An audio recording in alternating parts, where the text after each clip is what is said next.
De la declaración de la emergencia en el ámbito de la Universidad Nacional de San Luis. El informe de Javier Mamí. Exactamente, Mario. Ayer en un Consejo Superior que se tornó histórico porque por primera vez sesionó, ya siendo Universidad Nacional de San Luis y posterior a lo que fue el traslado de las instalaciones de la universidad desde el actual edificio de la Escuela Normal y todo lo que es esa manzana hacia el nuevo rectorado. Por primera vez el Consejo Superior sesionaba en las instalaciones de la Escuela Normal Juan Pascual Pringles. Y ayer tuvo esta connotación histórica, pero también quedará marcado porque se declaró la emergencia económica, financiera y administrativa por el término de 120 días, es decir, por un cuatrimestre, en el ámbito de la Universidad Nacional de San Luis. En un claro, obviamente, posicionamiento político, ¿no?, que tiene la universidad, pero también porque indudablemente el funcionamiento de la UNCL está siendo afectada porque está funcionando, recordemos, con el presupuesto 2023, ¿no? Y ayer, en parte de este Consejo Superior, que de las 3 horas que duró aproximadamente, 2 horas y media se llevó este posicionamiento, pero además parte de las intervenciones que iban teniendo los diferentes consejeros y parte del público que estaba presente, hizo que fuera el principal tema a tratar en la jornada de ayer. Como decías, la universidad declaró la emergencia económica, financiera y administrativa, y así ayer lo anunciaba la coordinadora de la Comisión de Presupuesto del Consejo Superior, Roxana Camilletti. Declarar la emergencia económica, financiera y administrativa en el ámbito de la Universidad Nacional de San Luis por el término de 120 días a partir de la entrada en vigor de la presente, con los efectos en materia académica que esto conlleva. Establecer las acciones en materia económica financiera que constan en el anexo 1 y encomendar la aplicación de estas a la Secretaría de Hacienda, Administración e Infraestructura, facultando a esta Secretaría a elaborar las normas que crea necesarias para su correcta implementación y adecuar el presupuesto 2024 permanentemente con el objetivo de garantizar el normal funcionamiento de la Universidad Nacional de San Luis. Eso fue votado por unanimidad ayer en el Consejo Superior y se establece entonces por el término de 120 días. ¿Qué establece? Algunas de las medidas que se nombraron ayer, Mario, es, por ejemplo, que la universidad no va a comprar más artículos de limpieza, los va a producir a través de la Facultad de Química, Bioquímica y Farmacia. Esto va a abaratar en un 90% los gastos que va a tener la universidad. Se va a suspender el plan anual de compras, que es un plan que establecía que durante los diferentes meses se fueran comprando ciertos artículos. Eso se va a dejar de lado. Se va a autorizar a la Secretaría de Hacienda a tener flexibilidad a la hora de otorgar créditos. Se va a realizar un monitoreo de las paritarias para que no se generen ninguna erogación, que no haya aumento de categorías, que no haya aumento de subrogaciones, que no se sumen nuevos empleados a la universidad y tampoco que existan horas extras, por lo menos por este término de 120 días. También se estableció que se van a realizar sesiones mixtas del Consejo Superior, mixtas en cuanto a la conexión que van a tener. Va a haber una conexión a través de videollamada para evitar el traslado de los consejeros, por ejemplo, desde Villa Mercedes y la Villa de Merlo. En ese mismo sentido, se está trabajando con el Comité Académico de la Universidad para flexibilizar la asistencia de los estudiantes en el ámbito de la universidad, trabajando en un código de convivencia que haga que, por ejemplo, las promociones no se rijan por la asistencia plenamente, por el tema principalmente del transporte, ¿no?, que tiene costos elevados. Y también que los egresables no tengan que venir, por ejemplo, de otras provincias si tienen que rendir sus últimas materias. Esos son algunos de los puntos que ayer se nombraron, que se están trabajando para poder lograr una mayor austeridad en el ámbito de la Universidad Nacional de San Luis. Lo que también se informó es que no se va a tocar el presupuesto, van a contar con el 100% del pleno que ya tenían en 2023, las Secretarías de Ciencia y Tecnología, la Secretaría de Extensión y la SAEBU, pero principalmente a través de las becas. Lo que sí hizo un pedido ayer el rector de la universidad es que las becas, viste, Mario, que las becas estaban divididas en ayuda económica, transporte, comedor, ayuda para las madres solteras, bueno, que todas las becas, o la mayoría por lo menos, sean destinadas al comedor, al uso del comedor.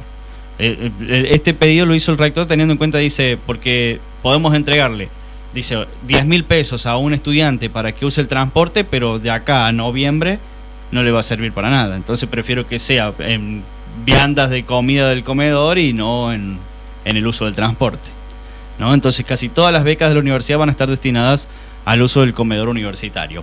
El rector Víctor Moríñigo ayer en una parte de este consejo, que fue, como decíamos, bastante largo, también tomó 3 premisas, rumores que andaban circulando en el ámbito de la universidad y las desmintió. Una tiene que ver con el comedor universitario propiamente dicho, el otro con algo que adelantábamos aquí en el programa, que era si la universidad iba a establecer o no un protocolo parecido al que hubo durante la pandemia, y también dijo que en la Universidad Nacional de San Luis no se está pensando en dejar sin trabajo a docentes o no docentes. No hay peligro de dejar afuera a empleados, docentes o no docentes, de la Universidad Nacional de San Luis. Yo quiero que esto quede absolutamente claro. Y todo lo que estamos haciendo y se recomienda en esta resolución va en función de proteger las fuentes laborales que hoy tenemos. Segundo, son cosas que aclaro porque me las van diciendo y nunca estuvieron en nuestro espíritu, pero evidentemente en algo debemos haber fallado porque se interpreta de esa manera. Se inició con gran éxito el servicio de comedor. Me llamó mucho la atención de que todas las quejas en las redes o en los enojos no fueron porque el valor del comedor era muy caro, fueron porque era muy barato. La comunidad, esa que tenemos que ir a abrazar, está enojada porque solo 1.000 pesos pagan los chicos y las chicas de la universidad y cuestionan que los que van ahí estudian poco o estudian lento. Solo abrimos al mediodía, por lo tanto eso generó un sinnúmero de run en la universidad. ¿Por qué no se abrió a la noche? Todavía. La comida tiene un alto costo variable. Comedor universitario va a abrir a la noche, vamos a seguir haciendo el esfuerzo y no se va a tercerizar. Y la tercera cosa que se dice, y no tiene ningún asidero, de que la universidad se replegaría como en épocas de COVID e iríamos todos a un trabajo virtual porque no tenemos dinero para abrir la universidad. Yo oficialmente quiero decirles que bajo ningún punto de vista se me cruza por la cabeza hacer algo que fuimos obligados por una pandemia mundial. Flaco favor le hacemos a una universidad cerrándola, replegándonos a nuestras casas y demostrando, entre comillas, que todo nuestro trabajo no sirve para nada, que todo se puede hacer de nuestras casas. Ahí escuchábamos lo que decía el rector de la universidad respecto de estos rumores que desmentía ayer entonces en el ámbito del Consejo Superior. Y después, además, es coherente esto, sí, esa postura, es coherente con la idea de que la universidad tiene que estar abierta. Totalmente. A eso iba, Mario, porque en un momento, claro, Víctor Moríñigo dice, ¿por qué establecemos 120 días? Y allí empieza a hablar de todas las negociaciones que hay detrás de la universidad con el resto de las universidades, o sea, el CIN, y también sumando la UBA, ¿no? La parte de lo que nos adelantaba en alguna nota que le hicimos aquí en la radio en estos últimos días. Sumar a la UBA les va a permitir echar, por así decirlo, mucho más a nivel nacional, ¿no? Y tiene un peso importante la Universidad de Buenos Aires. Entonces, uno se va a lo macro también, pero tiene que quedarse en lo que está sucediendo aquí en la Universidad Nacional de San Luis. Y un punto importante que ayer toca Moríñigo tiene que ver con el pago de la luz. Fíjate, Mario, lo más básico es ver la universidad abierta, ¿no?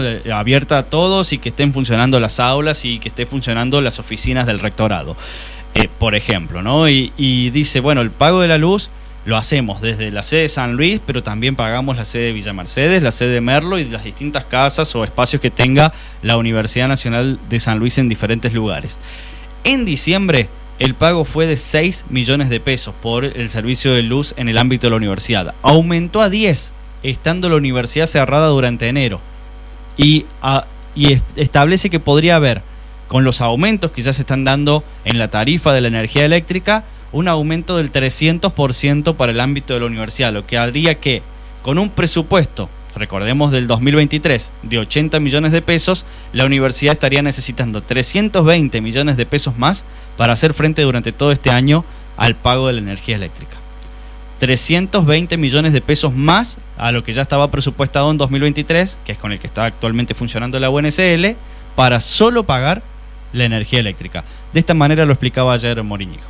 En el mes de diciembre, la Universidad Nacional de San Luis pagó de luz 6 millones de pesos. Por lo tanto, si uno multiplica 6 millones de pesos por 12, da alrededor de unos 72, pongamos 80 millones de pesos. El año pasado, el presupuesto 2023 soportó 80 millones de pesos solo en luz. Dijimos, cuando empezamos este Consejo Superior, que tenemos el mismo presupuesto. Por lo tanto, este año estamos dispuestos a pagar 80 millones de pesos de luz. O eso al menos es hasta lo que nos daría. En el mes de enero, con la universidad cerrada por temas tarifarios, la universidad pagó 10, no 6. Ya tuvimos ahí un despegue. Estamos cerrando en estos días las facturaciones de febrero porque nos van viniendo de distintos centros universitarios, casas, predios, no viene todo en una boleta, pero hemos hecho las averiguaciones con quienes corresponden y nos brindan el servicio de electricidad. Para el mes de marzo se supone un aumento del 290%. O sea, nosotros en vez de 10 millones de pesos, en el mes de marzo pagaríamos 40. Hagamos un ensayo, 40 por 10 nos da 400 millones de pesos, más enero-febrero. Déjamelo en 400. Estábamos dispuestos a pagar o tenemos presupuesto para 80, tenemos que pagar 400. Si tenemos el mismo presupuesto y todo el mundo se lleva las partecitas del presupuesto que dio este Consejo Superior, la pregunta es, ¿de dónde la administración de la universidad va a sacar 320 millones adicionales? Nosotros no pagamos impuestos y está muy bien que sea así, no nos podemos endeudar y no imprimimos billetes. Por lo tanto, esa es la preocupación de arranque. La palabra del rector Víctor Morínigo en el marco de por qué este pedido, ¿no?, de declaración de la emergencia económica, financiera y administrativa que ayer aprobó por unanimidad la universidad. Hubo otras notas, otros pedidos en ese mismo marco del Consejo Superior. Uno tuvo que ver con la DOSPU porque pidió medidas de gestión para una sustentabilidad más fuerte de la obra social del personal universitario. Actualmente aportan 3.300 trabajadores para 9.000 afiliados que forman parte de la familia, obviamente, de esos mismos trabajadores. Y establecieron que la deuda con los prestadores hoy es 0, pero que, bueno, los costos de servicio van subiendo, ¿no? Y los servicios de salud mucho más porque se cotizan en otra moneda. Y otra de las notas fue de Fatún, que algo habíamos adelantado ayer cuando salió Omar Quinteros. Sí. En concreto, ¿qué pasa con DOSPU? No, DOSPU lo que pidió a través del Consejo de Obras Sociales Universitarias es que se adopten medidas de gestión para la sustentabilidad. Fue lo que ayer se trató en el Consejo, no dijeron qué tipo de medidas, pero que, bueno, se van a establecer, obviamente... Medidas para la sustentabilidad es plata. Claro, ayuda económica, sí, indudablemente. En un organismo que gasta dinero, porque la función es administrar gasto de salud de los afiliados, sustentabilidad es plata. Exactamente. Y hoy es el aporte que hacen los mismos trabajadores, ¿no? A partir del aporte de los trabajadores. Más los coseguros que pagamos y todo lo demás. Exactamente. Y por otra... ahí viene la mano. Sí, ahí es donde va a haber repercusión indudablemente, sobre todo, imagino yo, en el recibo de sueldo, ¿no? Porque ¿de dónde va a haber sustentabilidad? Es eso. Claro, totalmente. Lo otro que se trató fue, bueno, la nota de Fatún, donde se pide la preocupación y toma de conciencia para todos los gremios y la sociedad con este estado de alerta y movilización que tienen los trabajadores no docentes. Y en un momento interviene, Mario, Diego Costa, el secretario general de ADU, porque hizo una intervención muy interesante respecto del salario docente, porque dijo que 4 de las 5 categorías docentes que hoy tiene la universidad, tomando en cuenta diferentes situaciones, años de antigüedad, salarios netos que tienen, hoy hay un universo muy importante donde más de la mitad de los docentes universitarios están por debajo de la línea de la pobreza. Y de esta manera lo intervenía ayer en el Consejo Superior Diego Costa.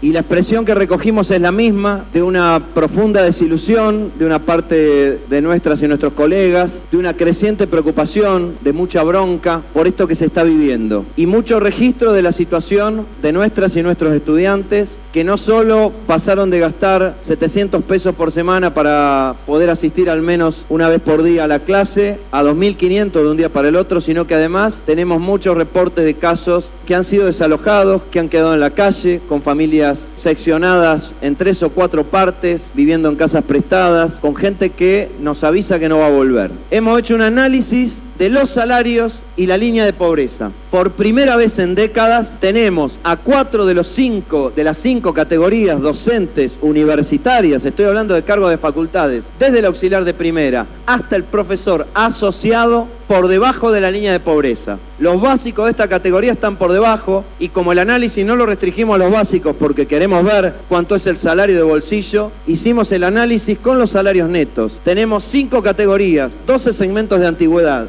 suman 60 situaciones distintas. De las 60, 28 están por debajo de la línea de pobreza y eso nuclea más de la mitad de la masa docente. Esta situación es inédita, cambió a partir de diciembre y hicimos el análisis con los sueldos de enero porque la última referencia oficial que tenemos de la canasta básica es la de enero. Entendemos que en febrero esto va a empeorar porque la suma del 6% otorgado más lo que habíamos acordado antes claramente es insuficiente frente al 51% de inflación y se va a seguir agravando en este marco de ajuste brutal que se está ejecutando sobre nuestros salarios. Ahí escuchábamos a Diego Costa, el secretario general de la Asociación de Docentes Universitarios, que fue uno de los que pidió ayer la palabra en el Consejo Superior, marcando la situación también salarial y por el cual hay medidas de fuerza ya adoptadas para esta semana y el paro de la semana que viene. ¿El 28% de los docentes está bajo la línea de la pobreza? No, lo que él dice que hay 60...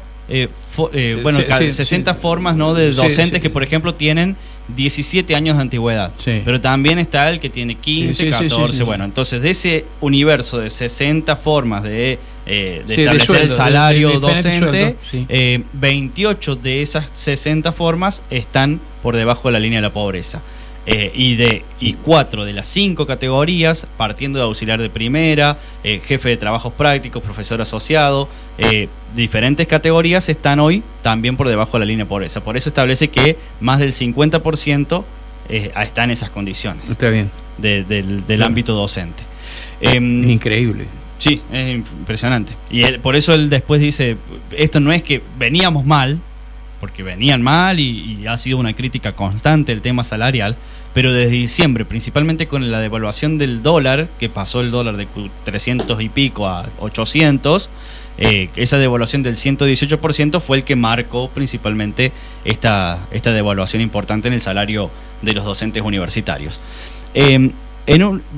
Como decíamos, el Consejo Superior fue muy largo, Mario, principalmente por este tema. Pero el rector fue marcando algunas líneas también, no solamente del ámbito universitario local, sino también a nivel nacional. Y habló del CIN, que el CIN está trabajando en una ley de financiamiento de las universidades. Ellos lo que quieren es, los rectores, hablando de ellos, es que no es que la universidad tenga que ir a pedir plata para pagar la luz, ¿no? O pedir plata para comprar la bandina. Porque dicen, mientras hay pobres... por el 60% de pobreza en todo el país, la universidad está pidiendo millones, porque son números importantes, para hacer una compra de la bandina. Entonces, lo que se busca es que haya una ley de financiamiento de las universidades que se está trabajando con los bloques dialoguistas, dijo, ¿no?, que hoy son los bloques de la oposición, y ayer lo anunciaba de esta manera en el Consejo Superior. Me parece que es un gran camino que aparezca una ley de financiamiento a las universidades públicas, que el Congreso pueda consensuar, y creo que eso va a ser un camino para otros aspectos de política pública que sea inobjetable. Y si atrás de la ley de financiamiento de las universidades viene una ley de la salud pública, una ley de respeto a los derechos humanos, habremos encontrado un camino de temas a discutir donde haya acuerdos. ¿Qué quiere decir con esto? Que si es tan obvio que si la inflación fue de 200, 300%, nosotros nos den el dinero, nosotros lo tenemos que ir a buscar por una ley, y que esa ley se actualice permanentemente como se actualizan las tablitas de las jubilaciones o de otras cuestiones, y no tener que andar explicando y pidiendo todo el tiempo. Entonces, eso es algo que se ha empezado a trabajar, hemos hablado con los distintos bloques y es bien visto por todo el arco político, por supuesto, hoy opositor al gobierno. Ahí escuchábamos a Víctor Moríñigo respecto de esta situación, porque él que dice, en un momento dice, entramos en una dicotomía en donde se va a criticar que las universidades vayan a pedir plata, ¿no? Porque necesitas 320 millones solo para pagar la luz, más todo el resto para mantener una universidad abierta. Entonces no tenemos que caer en eso, sino saber explicar, por ejemplo, que acá en la universidad sirve, que es de todos y que vienen chicos y chicas de todo el país a formarse dentro de las aulas de la universidad. Entonces, por eso trataba de explicar de esta manera cómo se está trabajando a nivel nacional. Ayer el Consejo Superior trató otros temas, Mario, ya para cerrar el informe, que tiene que ver con Se nombró a Marcelino Insúa como nuevo delegado o vicepresidente de la DOSPO en Villa Mercedes. Renunció Joaquín Flores porque obtuvo un cargo de mayor jerarquía ejecutivo. Y así que Marcelino Insúa, abogado de Villa Mercedes y docente de la universidad, nuevamente va a cumplir esa función. Se sacó un comunicado por el femicidio de Zoe Abigail Pérez en La Toma. Esto fue un pedido que realizó la consejera estudiantil Sofía Tulco. Se trabajó mientras estaba realizando el Consejo Superior y hacia el final se leyó este comunicado repudiando este hecho que sacudió a toda la localidad de La Toma. Y ayer se anunció que el 17 de marzo próximo va a ser el nuevo Consejo Superior, con nueva conformación, porque ayer fue la última integración actual que tiene el Consejo Superior, porque entran nuevos consejeros estudiantiles y delegados graduados, que habían sido votados en el mes de noviembre, así que a partir de la próxima reunión del Consejo, el 17 de marzo, será ya con nueva integración. Un Consejo Superior que quedó sentado entonces por esta declaración de la emergencia económica, financiera y administrativa en el ámbito de la Universidad Nacional de San Luis. Bueno, muchísimas gracias, Javier, muy completo. Vamos a escuchar música, a la pausa y volvemos.